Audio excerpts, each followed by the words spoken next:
Shumë që jo të gjithë e kuptojnë që është më e rëndësishme. Pe lëm Shqipërinë, për kthehemi te Kosova prap. Jemi edhe na në një situatë të vështirë për zgjedhjen e presidentit.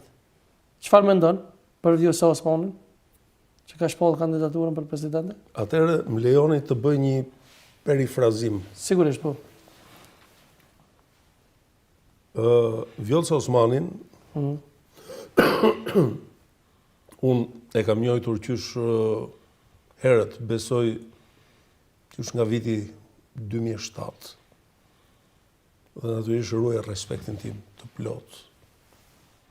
Perifrazimi që ndohet bëja lidhet me një bisedë që ish presidenti serb Boris Tadić ma thot në një moment pushimi kur po realizon një mbledhje të OSBE-s në mos gaboj në Kazakistan.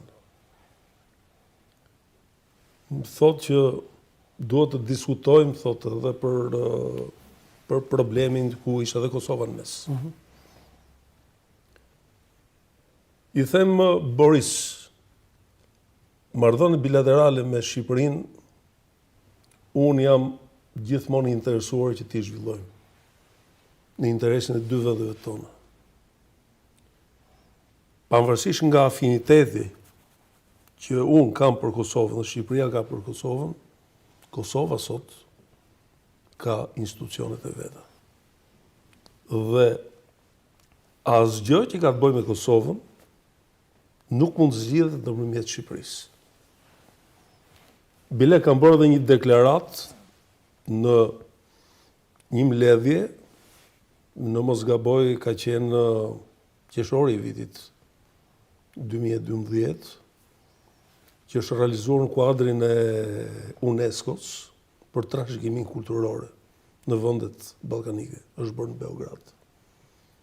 Unë kam mbajtur një qendrim të fortë, duke thonë në rast se unë po jap informacion për Shqipërinë, ti po jep për Serbinë, tjetri po jep për Malnezi, tjetri për territorin e vet, i thash, a jemi ne të interesuar sot të marrim vesh se ç'a ndodh në territorin e Kosovës për trashëgiminë kulturore dhe ju se keni ftu Kosovën, nuk keni ftu presidentin e Kosovës.